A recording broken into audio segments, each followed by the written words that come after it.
To our amazing viewers at Cheating Tales Lab, welcome and thank you. Your presence makes these stories worth sharing. We'd love to hear, which part of the world are you joining us from? Let us know. Now, let's dive into today's story. Chapter 1. The Excluded Guest. Ryan Fletcher stood in his own kitchen, staring at the calendar on the refrigerator where his wife Chloe had circled her birthday in bright red ink just 2 weeks ago. The date was tomorrow, and he'd been planning to surprise her with the vintage necklace he'd been saving for months to buy. But 30 minutes ago, everything had changed with a single overheard phone conversation. "No, Mom, I told you. Ryan doesn't need to know about the party," Chloe had whispered into her phone, thinking he was still in the garage. "It's better this way. Troy will be there, and you know how Ryan gets about him." Troy Brennan, the name that had been cropping up in conversations for the past 6 months. Chloe's friend from her yoga class, who somehow needed constant help with his marketing business. Ryan had met Troy twice, and each time, something had felt off about the way the man looked at his wife. Ryan Fletcher wasn't the type of man who ignored his instincts. At 42, he'd built his private security consulting firm from nothing, learning to read people and situations with surgical precision. His military background had taught him patience, strategy, and most importantly, when to strike and when to wait. He'd grown up in foster care after his parents died in a car accident when he was 8. Every family that took him in eventually sent him back, teaching him early that loyalty was rare and betrayal was common. By 18, he'd learned to rely only on himself. The Army had given him purpose, structure, and skills that served him well in civilian life. When he'd met Chloe Peterson 7 years ago at a charity fundraiser, she'd seemed different. She came from money. Her family owned a chain of boutique hotels across the Pacific Northwest. Beverly Peterson, Chloe's mother, had made it clear from the beginning that Ryan wasn't good enough for her daughter. New money, she'd sniffed when Chloe first brought him home, is never the same as breeding. But Chloe had seemed to love him genuinely, or so he believed. They'd married after 2 years, and for a while, Ryan thought he'd finally found the family he'd never had. He should have known better. Now, as he listened to his wife coordinate a birthday party that he wasn't invited to, Ryan felt the familiar cold settle in his chest, the same feeling he'd had as a child when another family decided he wasn't worth keeping. "Make sure the private dining room at the Harbor Club is set for 8, Chloe continued. "Troy, my sister Amanda, you, Dad, and Uncle Richard. Oh, and Troy's bringing his friend Malik. Apparently he's some kind of wine expert. 8 people. His wife's birthday party, and he wasn't even a consideration." Ryan quietly moved to the doorway and watched his wife pace their living room, her blonde hair catching the afternoon light. She looked beautiful, as always, but there was something in her expression he'd never seen before. Excitement, anticipation, almost giddiness. She was planning something special, and it wasn't for him. "Mom, I need you to promise me something," Chloe said, lowering her voice even further. "If Ryan asks where I am tomorrow night, just tell him I'm having a quiet dinner with you. Nothing more." Ryan stepped back into the kitchen as the pieces clicked into place. This wasn't just about excluding him from a party. Chloe was actively lying to him, coordinating with her mother to deceive him. And Troy Brennan was clearly more than just a friend from yoga class. He pulled out his phone and scrolled to the contact he'd hoped he'd never need to use. Marcus Webb had been his teammate in Afghanistan, and now ran a discreet investigation service in Seattle. If Ryan was right about what was happening, he needed proof before he acted. "Marcus, it's Ryan Fletcher. I need a favor, and I need it done quietly and quickly." "What's the situation?" "My wife. I think she's having an affair, and I need to know everything. Who, what, when, where, and how long it's been going on. Can you have someone on it by tonight? Consider it done. I'll have my best people on it." "Ryan, if what you suspect is true, what are you planning to do about it?" Ryan looked through the doorway at his wife, who was now laughing at something the person on the other end of the line had said. The sound that had once brought him joy now felt like nails on glass. "That depends on what you find, Marcus. But I want you to know, if she's betrayed me, I won't be taking her back. And I won't be going easy on anyone involved." "Understood. I'll call you tomorrow night with what we find." Ryan hung up and walked back to the garage, where he kept his weights and his punching bag. He needed to think, and he needed to prepare. If Chloe was cheating, if her family was helping her hide it, if Troy Brennan was sleeping with his wife, then they had no idea what they'd unleashed. Ryan Fletcher had learned long ago that loyalty was earned and betrayal was punished. He'd given Chloe 7 years of unwavering faithfulness, protected her, provided for her, loved her completely. If she'd thrown that away for Troy Brennan, then she was about to learn why Ryan Fletcher's enemies in both the military and business world had learned to fear his name. As he wrapped his hands and began working the heavy bag, Ryan smiled for the first time that day. Tomorrow night, while his wife celebrated her birthday with her lover and her family, he'd be planning their destruction. Some lessons, he'd learned, could only be taught through pain. Chapter 2. The Smirking Mother-in-Law. The next evening, Ryan sat in his home office, watching the tracker app on his phone as Chloe's car made its way to the Harbor Club. She'd left 2 hours ago, claiming she was going to have a quiet dinner with her mother to celebrate her birthday. She'd even kissed him goodbye and said she loved him. The lie had rolled off her tongue so easily that Ryan wondered how many others he'd missed over the years. At 7:30 p.m., Marcus's surveillance photos started arriving on his secure phone.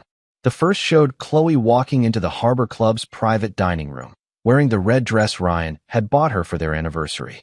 The second showed Troy Brennan's hand on the small of her back as he guided her to her seat. The third showed them kissing, not a friendly peck, but a deep, passionate kiss that made Ryan's jaw clench. But it was the fourth photo that made his blood run cold. Chloe and Troy, along with Beverly, Amanda, and 3 other people Ryan didn't recognize, were raising champagne glasses in a toast. And on Chloe's finger was a ring Ryan had never seen before, a massive diamond engagement ring on her right hand. His phone rang. "Marcus, Ryan, you need to see what we captured on audio. My guy got close enough to pick up their conversation. Send it." The audio file arrived a minute later. Ryan played it through his headphones, and what he heard made him understand that this betrayal was far worse than a simple affair. Beverly's voice came through clearly. "Well, darling, now that you've finally decided to leave that military nobody, we can start planning the real wedding.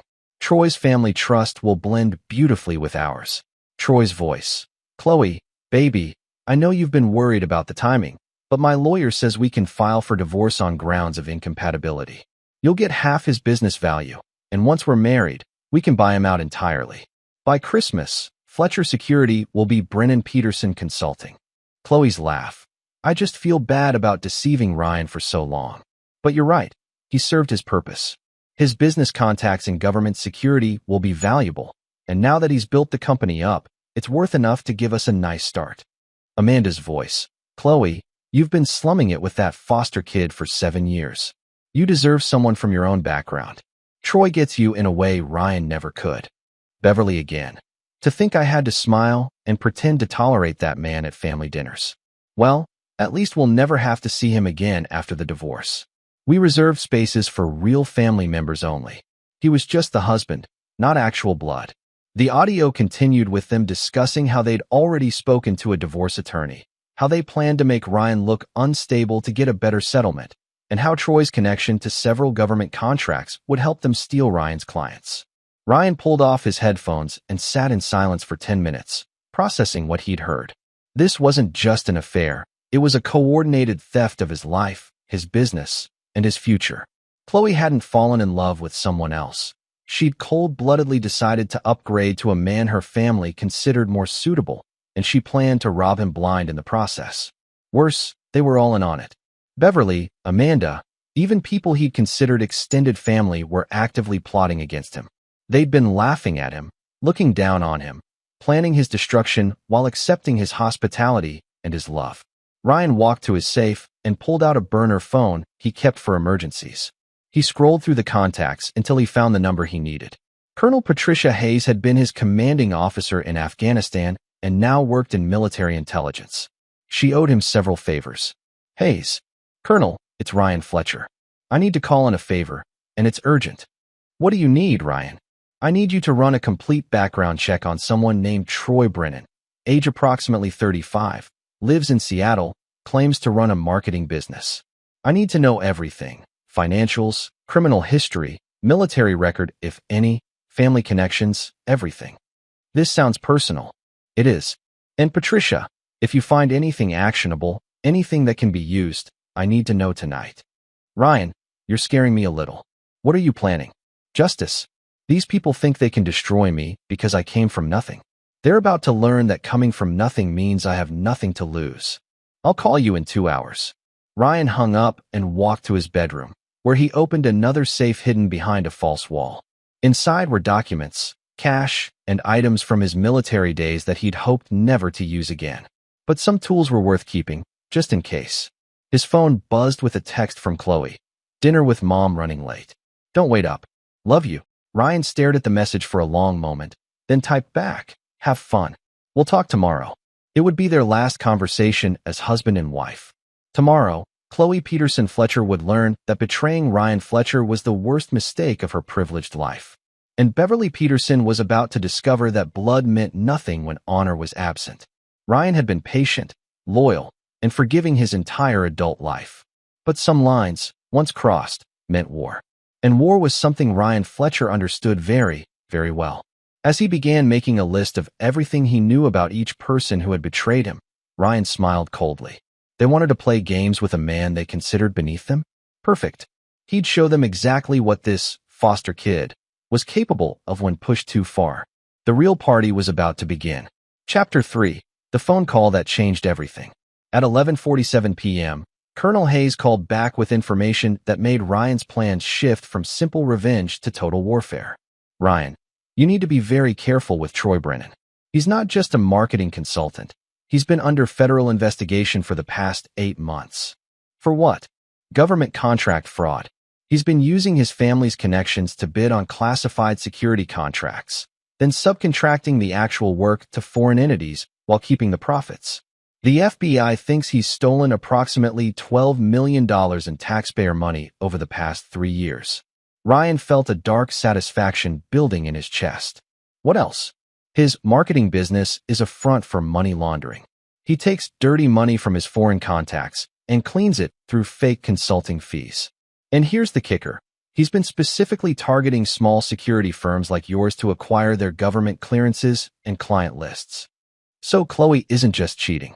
She's helping him commit federal crimes. It gets worse.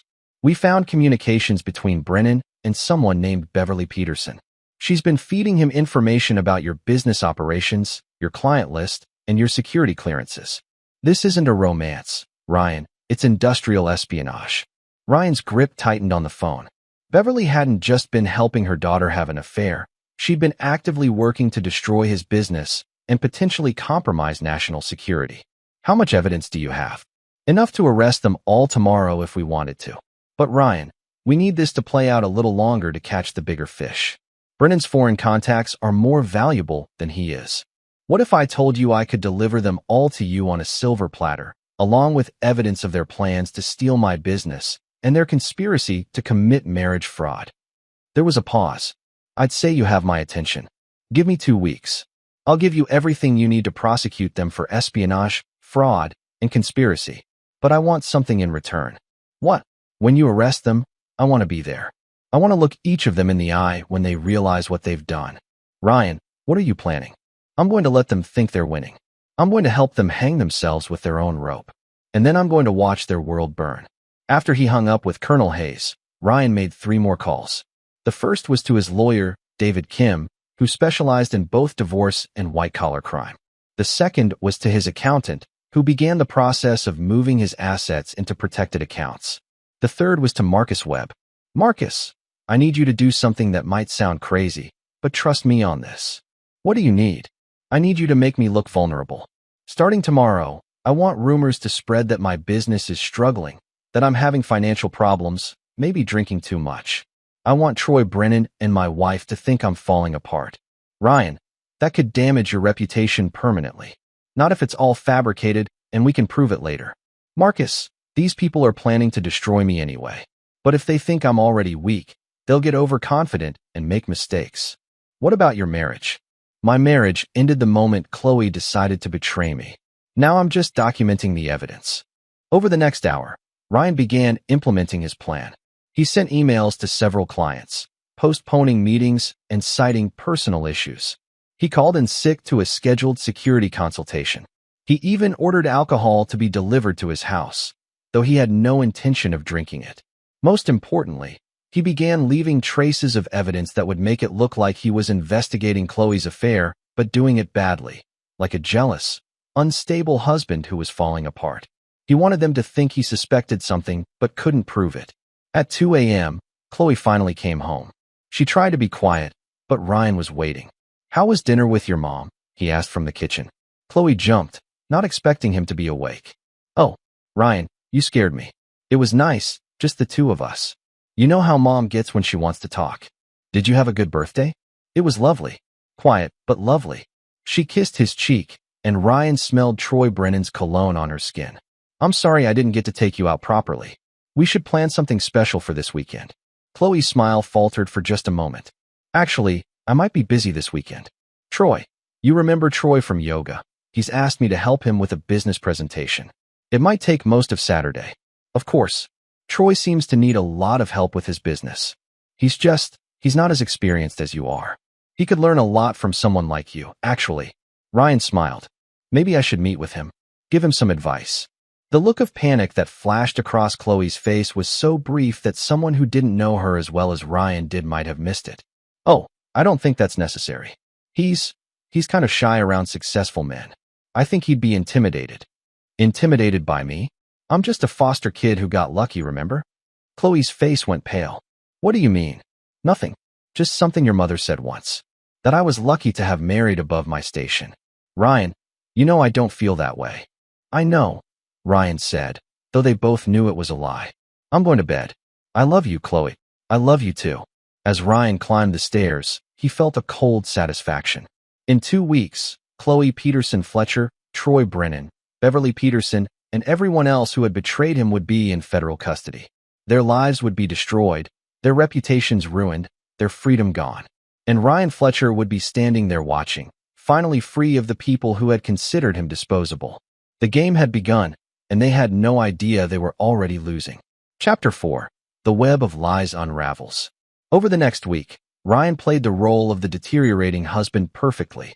He missed a client meeting, citing a family emergency. He left empty liquor bottles visible in his home office trash. He even had Marcus spread rumors at the gym that Ryan was acting strange and paranoid about his wife. Meanwhile, Colonel Hayes' team documented every move Troy Brennan made. They recorded him meeting with foreign contacts, photographed him accessing classified databases using stolen credentials, and traced money transfers through his fake consulting company. But it was Beverly Peterson who provided the most damning evidence. Thinking Ryan was falling apart and would soon be out of the picture, she became careless. Hayes' surveillance caught her photographing documents from Ryan's home office when she came by to check on Chloe's well-being. She took pictures of your client list, your security clearances, and your financial statements, Marcus reported on Friday afternoon. She also planted a listening device in your office. Ryan felt a surge of cold rage. Beverly hadn't just been enabling her daughter's affair. She'd been actively spying on him in his own home, violating his privacy and potentially compromising national security. Has Chloe been acting differently? She's getting bolder. Yesterday, she told you she was shopping with Amanda, but she spent the afternoon at Troy's apartment. They're getting sloppy because they think you're falling apart. That evening, Chloe announced that she wanted to spend the weekend at her mother's house. You seem stressed, Ryan. Maybe some space would be good for both of us. Are you sure? I was hoping we could work on things. I think time apart might help us both get perspective. Ryan nodded sadly, playing the part of the confused, hurt husband. If that's what you need. After Chloe left, Ryan activated the secondary security system he'd installed without her knowledge. Every room in the house now had hidden cameras and microphones that fed to an encrypted server. If anyone came into his home while he was gone, he'd have evidence. Saturday morning, he staged an elaborate performance at a coffee shop near Troy's apartment. He sat at a table with a direct view of the building entrance, making it obvious he was watching. He even took some photos with his phone, making sure other customers could see he was acting like a jealous husband conducting amateur surveillance. Within an hour, Troy and Chloe spotted him. They looked panicked, hurried back inside, and within minutes, Ryan's phone was ringing. Ryan, what the hell are you doing? Chloe's voice was sharp with panic. I don't know what you mean. I'm just having coffee. You're following me. This is crazy behavior. Chloe, No, this ends now. I'm coming home, and we're going to talk about getting you some help. Ryan smiled as he hung up. Perfect. Now they thought he was unstable but incompetent, a desperate husband who couldn't even conduct proper surveillance. When Chloe arrived home that afternoon, she was accompanied by Beverly and Troy. Ryan opened the door to find all three of them on his doorstep, looking like an intervention committee. Ryan, Beverly said with false concern, we need to talk about your behavior. My behavior? Following Chloe around, drinking, missing work. This isn't healthy. Troy stepped forward, and Ryan got his first close look at the man who was sleeping with his wife. Troy was tall, handsome in a privileged way, with perfectly styled hair and expensive clothes. He looked like someone who had never faced real consequences for anything. Mr. Fletcher, I'm Troy Brennan. Chloe's told me a lot about you. Ryan shook his hand, noting the expensive watch and the soft hands that had never done physical labor. Troy, the marketing consultant, among other things. Look, I think there might be some confusion here. Chloe and I are just friends. But your surveillance today made everyone uncomfortable. I wasn't surveilling anyone. I was just having coffee. Beverly scoffed. Really, Ryan? Sitting outside Troy's building with a camera? That's stalking behavior. I think, Chloe said carefully, that maybe you should speak to someone. A counselor, maybe. This jealousy isn't healthy. Ryan looked at the three of them standing in his living room, united against him, and felt the familiar cold settle in his chest. But this time, it wasn't hurt, it was anticipation. You know what? You're right. I have been acting strange lately. Maybe I should get some help. The relief on their faces was obvious. In fact, Ryan continued, maybe we should all talk to someone. Together. As a family. What do you mean? Beverly asked suspiciously. Well, if I'm having problems, and it's affecting our marriage, maybe we should all sit down with a counselor and work through this as a family. You, me, Chloe, even Troy if he's such a good friend. Troy and Chloe exchanged glances. This wasn't what they'd expected. I don't think that's necessary, Troy said quickly. Really? But you seem so concerned about my well-being. Surely you'd want to help save my marriage. Of course, but great. I'll set something up for next week. We can all sit down and talk about honesty, trust, and family loyalty. As the three of them left, Ryan could see them whispering urgently on his front porch. They were scared, and they should be.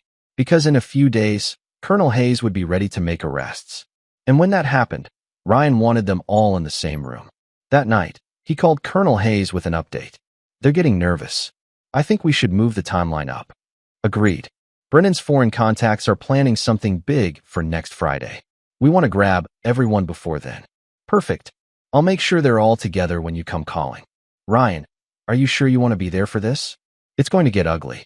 Ryan thought about Beverly's smirk, about Chloe's lies, about Troy's arrogant assumption that he could steal another man's life without consequences. Colonel, I've been looking forward to this moment for 8 years. Because Ryan Fletcher had learned long ago that betrayal always came with a price. And he was finally ready to collect. Chapter 5, The Family Meeting. Monday morning, Ryan called Chloe with a proposition that made her voice tight with worry. I've scheduled a family counseling session for Thursday evening. Dr. Sarah Morrison comes highly recommended for marital issues involving trust problems. Ryan, I don't think that's necessary. Chloe, if our marriage is going to work, we need to address the elephant in the room. You, me, your mother who clearly has opinions about our relationship, and Troy, since he seems to be such a close friend that you spend more time with him than with me. There was a long silence. You want Troy to come to our marriage counseling? Well, if he's just a friend, then he should want to help us work through this, right? Unless there's some reason he wouldn't want to discuss our marriage in front of a professional counselor. Ryan could practically hear the panic in Chloe's breathing. I'll have to ask him. Great. I'll send you the address. Dr. Morrison's office is downtown, very discreet. Oh, and Chloe, I think your mother should come too. She's been so concerned about my behavior lately, and she's part of the family. After he hung up, Ryan called Colonel Hayes. Thursday evening, 7 p.m. Morrison Building downtown, Suite 1200. They'll all be there. Are you sure about this, Ryan? It's going to be brutal. They made their choice when they decided to betray me. I'm just giving them the chance to face the consequences together, like the family they claim to be. Tuesday and Wednesday, Ryan continued his performance as the unstable, drinking husband. He had flowers delivered to Chloe at work with a card that read, I'm sorry for being suspicious. I just love you so much it scares me. He called Beverly to thank her for caring enough to stage an intervention and promised to work on his trust issues. Most importantly, he made sure Troy Brennan knew about the counseling session. "I really appreciate you agreeing to come," Ryan said when he called Troy directly. "It means a lot that Chloe has such supportive friends who want to help our marriage succeed." Troy's voice was strained. "Of course, anything to help. I'm really looking forward to clearing the air between all of us. I think there have been some misunderstandings, and it'll be good to get everything out in the open." Thursday evening arrived gray and drizzly, typical Seattle weather that matched Ryan's mood. He arrived at the Morrison building early and took the elevator to the 12th floor, where Colonel Hayes and her team were waiting in what looked like a normal counseling office. "You sure you want to go through with this?" Hayes asked one final time. "I've never been more sure of anything in my life." At exactly 7 p.m., Chloe, Beverly, and Troy arrived together. Ryan watched them through the one-way glass as they approached the office, noting how Beverly kept checking her phone and how Troy's hand rested possessively on Chloe's lower back. Dr. Morrison was actually Agent Janet Cooper, a trained interrogator who specialized in family dynamics and marital counseling. She'd agreed to help with this operation because the national security implications were significant. "Thank you all for coming," Agent Cooper said as they settled into the comfortable chairs arranged in a circle. "Ryan has asked for this session because he feels there are trust issues in the marriage that need to be addressed. Why don't we start with everyone introducing themselves and explaining their role in this family dynamic?" Beverly spoke first. "I'm Beverly Peterson, Chloe's mother. I've been concerned about my daughter's marriage because Ryan has been exhibiting some disturbing behaviors lately, such as drinking, paranoia, following my daughter around. I'm worried about her safety."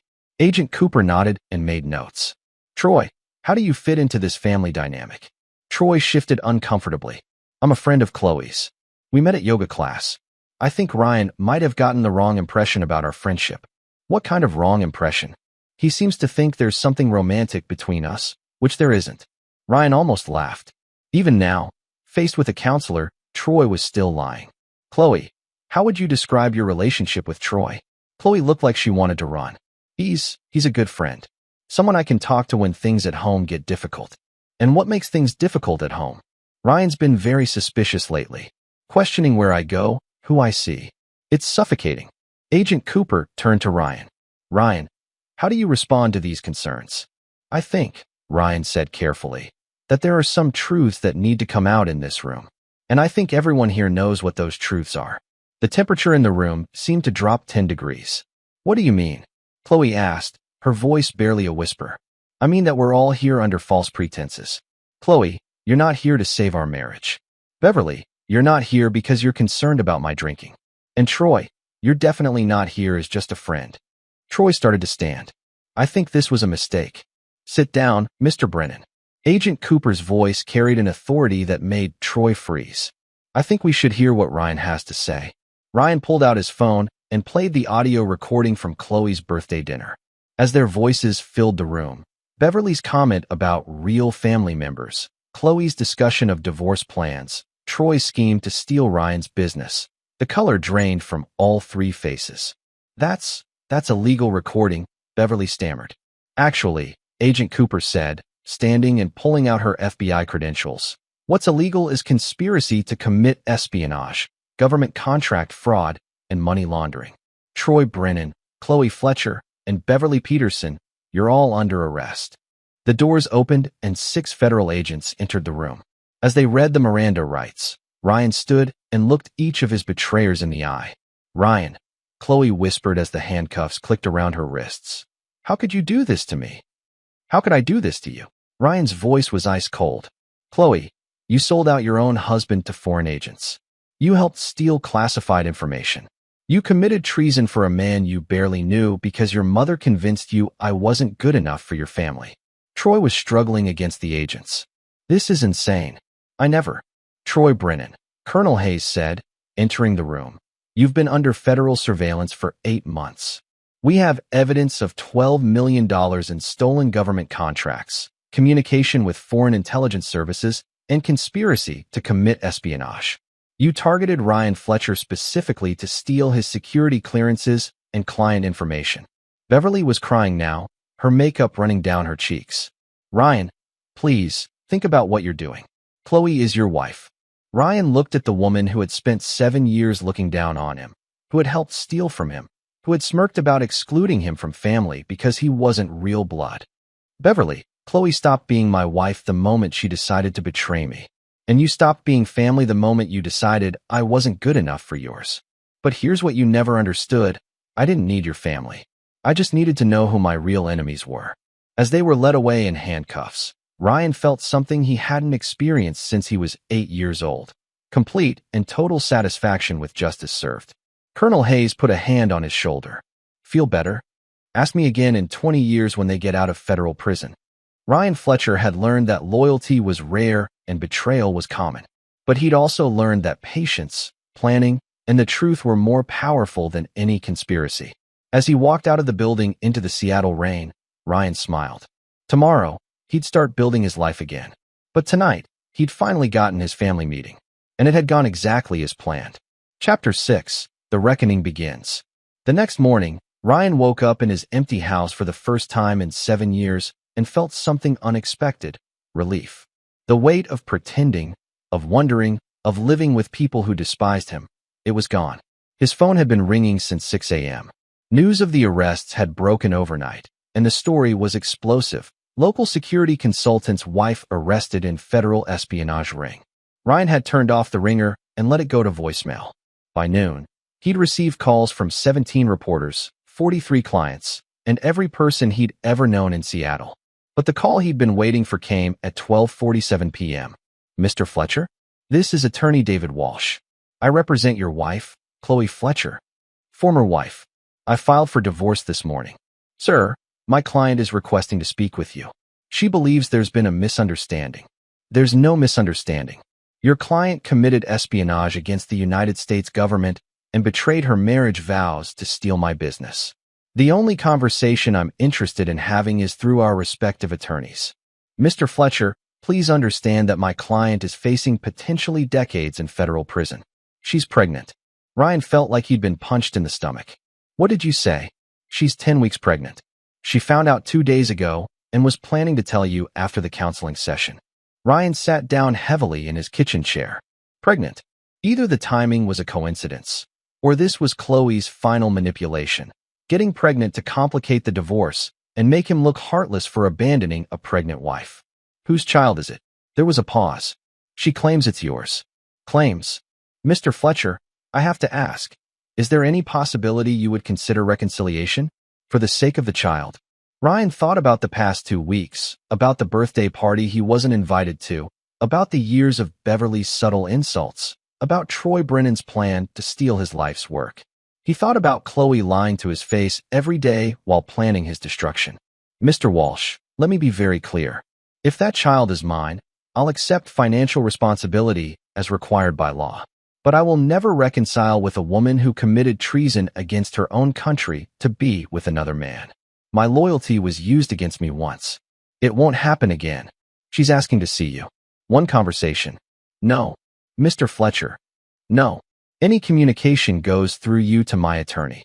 David Kim at Kim and Associates. Good day. Ryan hung up and immediately called David Kim. David, I need an emergency meeting. Chloe's attorney just told me she's pregnant. Jesus, Ryan. This complicates things. Does it? She committed federal crimes. Pregnancy doesn't change that. No, but it changes public perception. And if you're the father, if I'm the father, I'll support the child. But I won't support the mother. Can we get a paternity test while she's in custody? I'll look into it. Ryan, are you sure about this? Walking away from a pregnant wife, even under these circumstances, is going to look brutal. David, my wife sold classified information to foreign agents and planned to steal my business. She chose Troy Brennan over her marriage and her country. I don't care how it looks. That afternoon, Marcus Webb arrived with boxes of surveillance evidence that would never be needed for the criminal trial. Thought you should see this, Marcus said, handing Ryan a tablet. We tracked Chloe's movements for the past 6 months. The pregnancy timeline is interesting. Ryan scrolled through the data. According to Marcus's surveillance, Chloe had been staying overnight at Troy Brennan's apartment at least twice a week for the past 3 months. 10 weeks pregnant put conception right in the middle of her heaviest affair period. There's more, Marcus said grimly. We found financial records. Troy Brennan had been giving Chloe money, $10,000 a month for the past 4 months. He was paying her to steal your information. Ryan felt his jaw clench. She was prostituting herself for government secrets. It gets worse. Remember Beverly's visit to your house last week? The listening device she planted? We found the recordings on Troy's computer. They've been monitoring your phone calls, your meetings with clients, everything. This wasn't just an affair, Ryan. It was organized theft. Ryan stood and walked to his window, looking out at the city where he'd built his life and his business. Somewhere out there, Chloe was sitting in a federal holding cell, pregnant with a child that might or might not be his, facing decades in prison for betraying everything she'd claimed to love. Marcus, I need you to do something for me. Name it. I want you to investigate everyone who knew about this. Chloe's sister Amanda was at that birthday dinner. Her father was there. I want to know who else was involved and who was just a bystander. You think there are more conspirators? I think the Peterson family operates as a unit. They've looked down on me for 7 years, and they were all too happy to help Chloe destroy me. I want to know how deep this goes. That evening, Ryan received an unexpected visitor. Amanda Peterson stood on his doorstep, tears streaming down her face. Ryan, please, can we talk? About what? About Chloe. About the baby. About how we can fix this. Ryan stepped aside and let her in, curious about what Chloe's younger sister could possibly say to justify the past few months. Amanda, your sister committed espionage. She sold classified information and planned to steal my business. She's facing 20 to 30 years in federal prison. There's nothing to fix. But she's pregnant with your child. Is she? Because according to my investigation, she's been sleeping with Troy Brennan for months and taking money from him to spy on me. Amanda's face crumpled. You don't understand. The family business is failing. Dad made some bad investments, and Mom borrowed against the hotels. We were going to lose everything. Ryan felt pieces clicking into place. So this was about money. Troy promised he could get government contracts worth millions if he had the right security clearances and client lists. He said marrying Chloe would give him access to your business, and the contracts would save our family. And Chloe agreed to this? She thought she was saving the family. She didn't know about the foreign agents or the illegal stuff. She thought Troy was just a successful businessman who could help us. Ryan stared at Amanda, realizing that Chloe's betrayal was even worse than he'd thought. She hadn't fallen in love with Troy Brennan. She'd cold-bloodedly decided to trade her marriage for money to save a family business that had always considered Ryan beneath them. Amanda, your sister didn't just have an affair. She participated in espionage against the United States government. She helped steal classified information. She committed treason. For money. Please, Ryan. She made a mistake, but she's family. Can't you find it in your heart to forgive her? Ryan thought about all the times Beverly had made subtle comments about his background, all the times he'd felt excluded from family gatherings, all the times he'd tried to win their acceptance only to be reminded that he wasn't real blood. Amanda, for 7 years, your family made it clear that I wasn't really part of your family. Now you want me to destroy my life to save someone who sold me out for money. But the baby, if the baby is mine, I'll be a father. But I will never again be part of a family that considers loyalty a weakness and betrayal a business strategy. As Amanda left, crying and defeated, Ryan felt something he'd never experienced before. Complete freedom from the need to belong somewhere he wasn't wanted. Tomorrow, he'd start building a new life. And if he was going to be a father, he'd teach his child something the Peterson family had never learned. That honor mattered more than money, and loyalty was not a commodity to be sold. Chapter 7. The Truth About Blood and Betrayal. 2 weeks later, Ryan sat in David Kim's office reviewing the paternity test results. The child Chloe was carrying was his, a fact that complicated everything and changed nothing. She's requesting supervised visitation, David said. She wants to discuss co-parenting arrangements. She's facing federal espionage charges. There won't be any co-parenting for the next 20 years. Ryan, the federal prosecutor, is offering her a plea deal. If she testifies against Troy Brennan and provides information about his foreign contacts, she could be out in 5 to 7 years. That's her choice to make. It doesn't change mine. David leaned back in his chair. I have to ask, is there any part of you that wants to reconcile? For the child's sake? Ryan thought about the question he'd been asking himself for 2 weeks. The child was innocent in all of this. But Chloe had made choices that couldn't be undone, crosses lines that couldn't be uncrossed. David, let me tell you a story. When I was 12, I was placed with a family called the Hendersons. Good people, church-going, middle class. They had a son about my age, Tommy. For 6 months, I thought I'd finally found a real family. What happened? Tommy started stealing things from neighbors and blaming me. At first, the Hendersons defended me. But when Tommy stole $100 from his grandmother's purse and planted it in my room, they believed him over me. They sent me back to the system without even letting me defend myself. Jesus. A year later, Tommy got caught stealing from his school and confessed to everything he'd blamed on me. Mrs. Henderson called the social worker and asked if they could take me back. She said they'd made a mistake, that they were sorry, that they wanted to make it right. Did you go back? No, because I learned that day that some betrayals can't be forgiven. When someone chooses to believe the worst about you despite all evidence to the contrary, when they throw you away at the first sign of trouble, they've shown you who they really are. And people don't change, David. They just reveal themselves. David was quiet for a moment. You think Chloe was always capable of this? I think Chloe was raised in a family that taught her that people like me were disposable.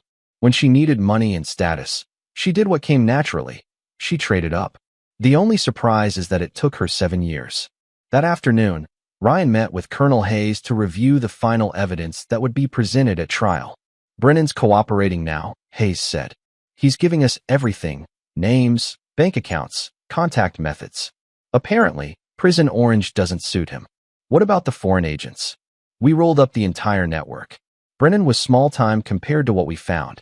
This investigation is going to prevent some serious damage to national security. And Chloe, she's still claiming she didn't know about the foreign connection. Says she thought she was just helping Brennan compete for contracts. Do you believe her? Hayes showed Ryan a series of photographs. These are from Brennan's phone. Chloe, at dinner with one of the foreign agents. 3 different occasions over 2 months. She knew exactly what she was doing. Ryan studied the photos of his pregnant ex-wife sharing drinks and laughter with men who were actively working against American interests. In one photo, she was showing papers, documents he recognized from his own files. She was a willing participant, Hayes continued. Whatever she's telling her lawyer about being an innocent victim is bullshit. She knew she was committing espionage, and she did it anyway. That evening, Ryan returned home to find Beverly Peterson sitting in her car in his driveway. She got out as he approached, and he could see she'd been crying. Ryan, please. I need to talk to you. About what, Beverly? About my daughter. About my grandchild. About the mistake we've all made. Ryan unlocked his front door, but didn't invite her in. What mistake is that? We underestimated you. We thought you were just some poor kid who got lucky. We didn't realize you were dangerous. Dangerous? Beverly, I'm not the one who committed treason. But you set this up? You manipulated all of us into that room so the FBI could arrest us. Ryan turned to face the woman who had spent 7 years making him feel unwelcome at family gatherings, who had smirked about excluding him from Chloe's birthday party, who had actively spied on him in his own home. Beverly, I didn't manipulate anyone. I gave your daughter, your family, and Troy Brennan exactly what they asked for, an opportunity to show me who they really were. You all chose betrayal. I just documented it. But Chloe is pregnant with your child. Yes, she is. And that child will grow up knowing that their mother chose money and status over loyalty and family. That's not my fault, Beverly. That's yours. What do you mean? You raised Chloe to believe that people like me were temporary, disposable, not worthy of real loyalty. You taught her that family was about blood and money, not about honor and commitment. And when she needed to choose between her values and her bank account, your lessons won. Beverly was crying now. Ryan, please. I know we weren't perfect, but we can make this right. Chloe made a mistake, but she's still your wife, still the mother of your child. Beverly, Chloe didn't make a mistake. She made a series of calculated decisions over several months to betray her marriage, her country, and her values for money. That's not a mistake.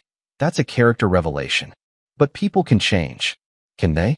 Beverly, if I offered you $1 million right now to hurt someone you cared about, would you do it? Of course not. Then why did your daughter? Why did she take money to steal classified information from the man she promised to love and honor? Beverly had no answer because there was no answer. Chloe had revealed who she really was when tested, and no amount of tears or apologies could change that reality. As Beverly drove away, Ryan went inside and poured himself a glass of wine, the first alcohol he'd actually consumed in weeks. Tomorrow, he'd start making arrangements for his child's future, including trust funds and education plans. He'd be the best father he could be, despite the circumstances. But he'd never again be a husband to someone who'd proven that love, loyalty, and honor were commodities to be traded for the right price. Some lessons, Ryan had learned, could only be taught through consequences. And some betrayals created wounds that were meant to scar, not heal, because scars reminded you never to make the same mistake twice. Chapter 8. The Final Judgment. 6 months later, Ryan sat in the federal courthouse watching Troy Brennan receive a 25-year sentence for espionage, money laundering, and conspiracy against the United States. Brennan looked smaller in his orange jumpsuit, his privileged arrogance replaced by the hollow-eyed resignation of a man who'd finally faced real consequences. "Does the defendant have anything to say before sentencing?" Judge Morrison asked. Troy stood slowly. "Your Honor, I want to apologize to Mr. Fletcher for the damage I've caused to his marriage and his business. I let greed cloud my judgment, and I'm truly sorry." Ryan felt nothing. No satisfaction, no anger, no pity. Troy Brennan had become irrelevant the moment the handcuffs clicked shut. The following week, it was Chloe's turn. 7 months pregnant now, she sat at the defendant's table in a loose-fitting dress that couldn't hide her condition. She'd taken the plea deal, testifying against her co-conspirators in exchange for a reduced sentence. "Mrs. Fletcher," Judge Morrison began, "you've pleaded guilty to conspiracy to commit espionage and theft of classified materials. Before I pronounce sentence, I want to understand something. You betrayed your husband, a man who by all accounts loved and trusted you completely. You sold classified information to foreign agents. You put American national security at risk, all for money. Help me understand how someone makes those choices." Chloe stood with difficulty, her pregnancy making movement awkward. When she spoke, her voice was barely audible. "Your Honor, I convinced myself I was protecting my family's business. I told myself that Ryan would never find out, that no one would get hurt. I was wrong about everything. Do you have anything to say to your husband?" Chloe turned to look at Ryan for the first time since the arrest. Her eyes were red with tears, her face puffy from stress and pregnancy. "Ryan, I know you'll never forgive me. I know I destroyed everything good in my life for money and status. I know our child will grow up knowing what their mother did.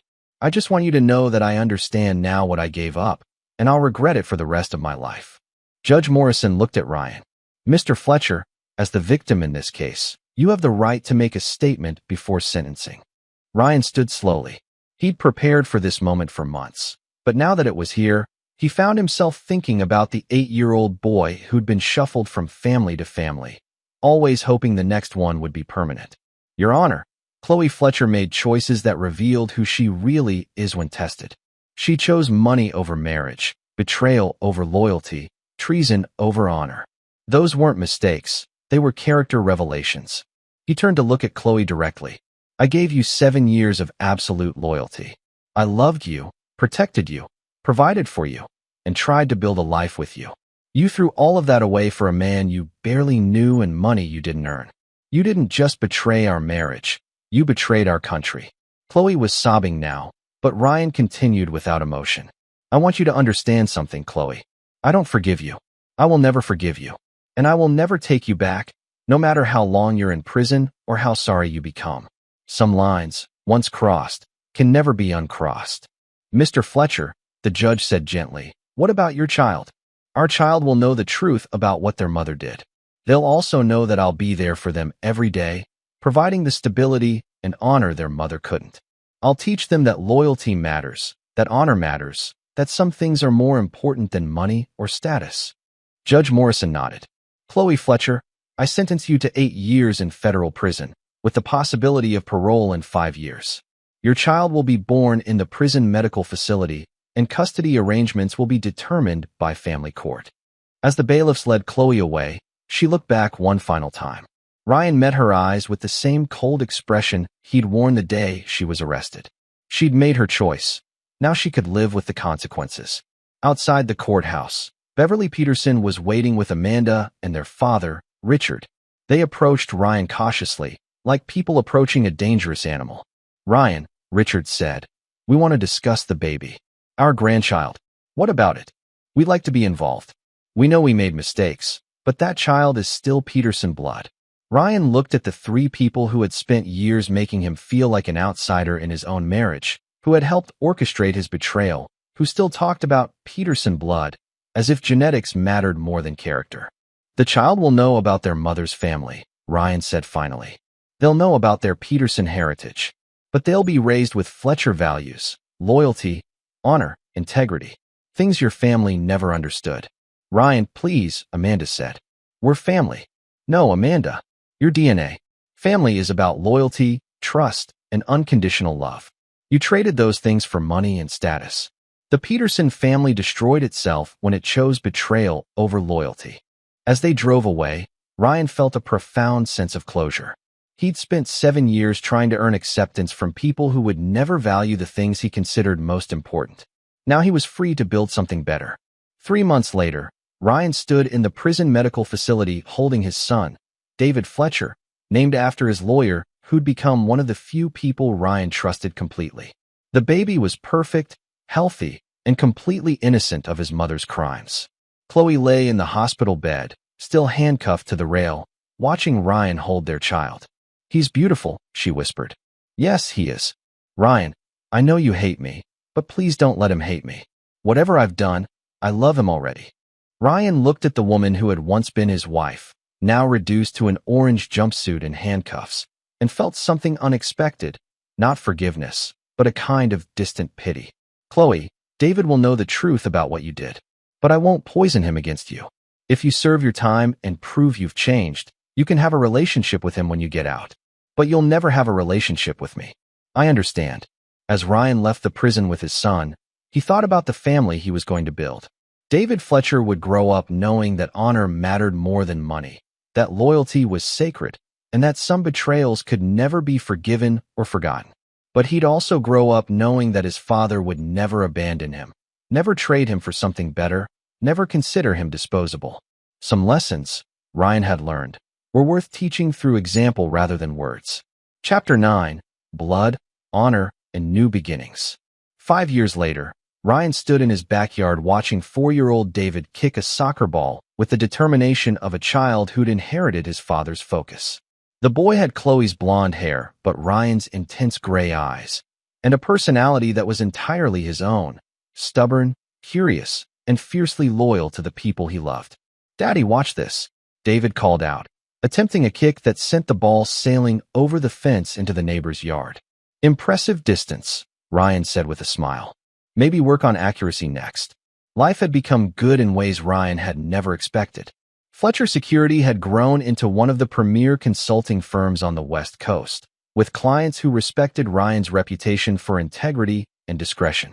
He'd bought a house in a neighborhood with good schools and families who valued the same things he did. Most importantly, he'd learned to trust again, carefully, selectively, but genuinely. His phone rang as David chased after another ball. The number was familiar but unexpected. "Mr. Fletcher? This is Attorney Walsh. I represented your ex-wife. What can I do for you? Chloe is eligible for parole next month. She's asked me to contact you about visitation with David." Ryan watched his son playing, innocent and happy, and felt the familiar cold settle in his chest. "Has she served her full sentence?" "She served 5 years of an 8-year sentence. She's been a model prisoner, earned her GED and a bachelor's degree, and completed extensive counseling programs. That's good for her. But my answer is no. Mr. Fletcher, she's his mother. She has rights. She has the rights that a federal judge determined she should have after she committed treason against her own country. I'm not required to facilitate anything beyond what's court-ordered. Sir, she's changed. She understands what she did wrong, and she wants to make amends."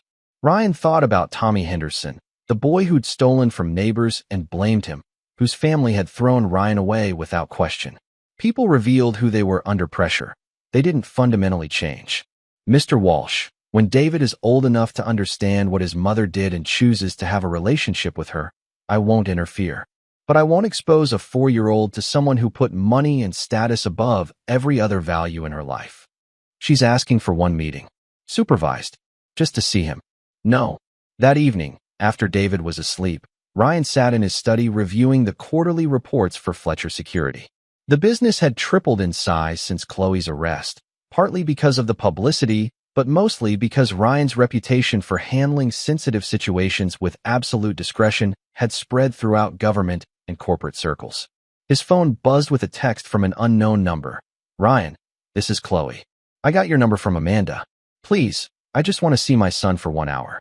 I know I don't deserve it, but he's all I have left." Ryan stared at the message for a long time.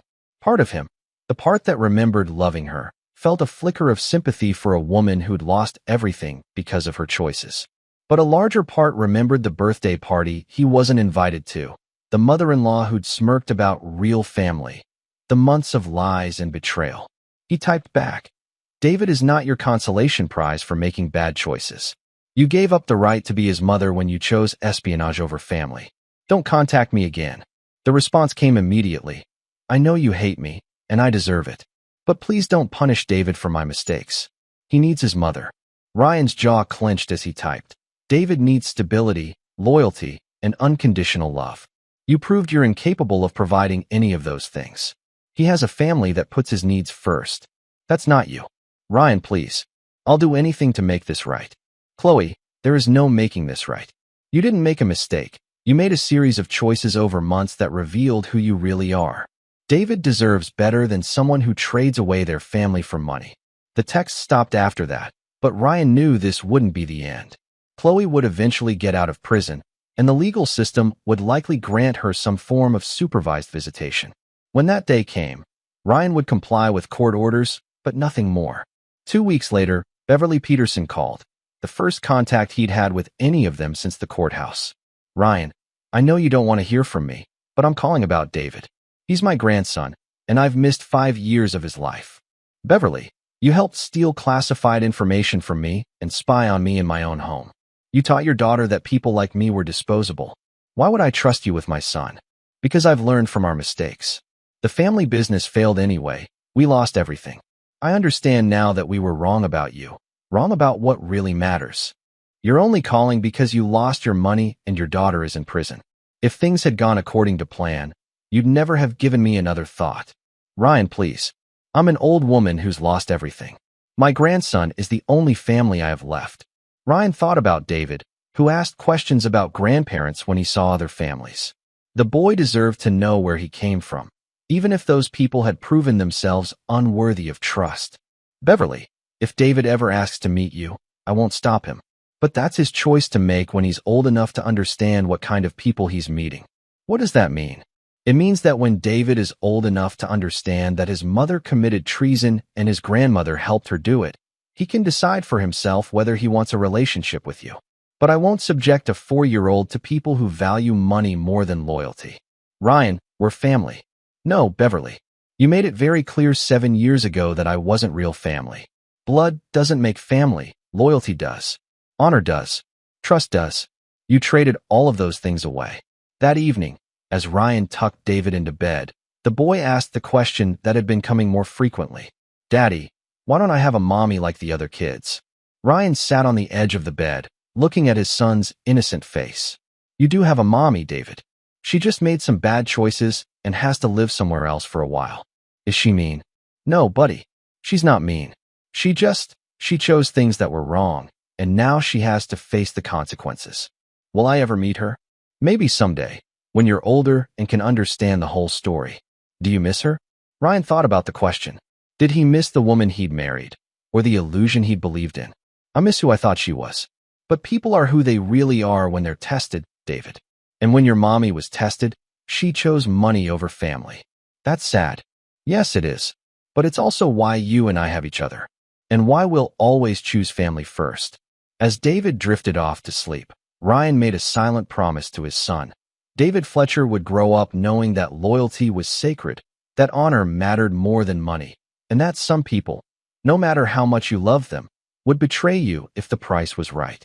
But he'd also grow up knowing that his father would never abandon him, never trade him for something better, never consider him disposable. Some legacies were worth protecting, and some lessons were worth teaching through a lifetime of example. Ryan Fletcher had learned that family wasn't about blood. It was about choosing to be loyal when loyalty was difficult, staying committed when commitment was tested, and putting honor above convenience. David would learn those same lessons, but he'd learn them from a father who valued him above everything else. And that, Ryan thought as he turned off the light, was how real families were built. Years later, when David Fletcher was old enough to understand the full story of his mother's betrayal and his father's response, he would make his own choices about forgiveness and family. But he would make them knowing that some values, loyalty, honor, integrity, were non-negotiable, and that some betrayals revealed character so completely that they could never be forgotten or forgiven. Ryan Fletcher had learned that the strongest families weren't built on blood or tradition, but on mutual respect, unwavering loyalty, and the understanding that love without honor was just sentiment. It was a lesson worth teaching and a legacy worth leaving.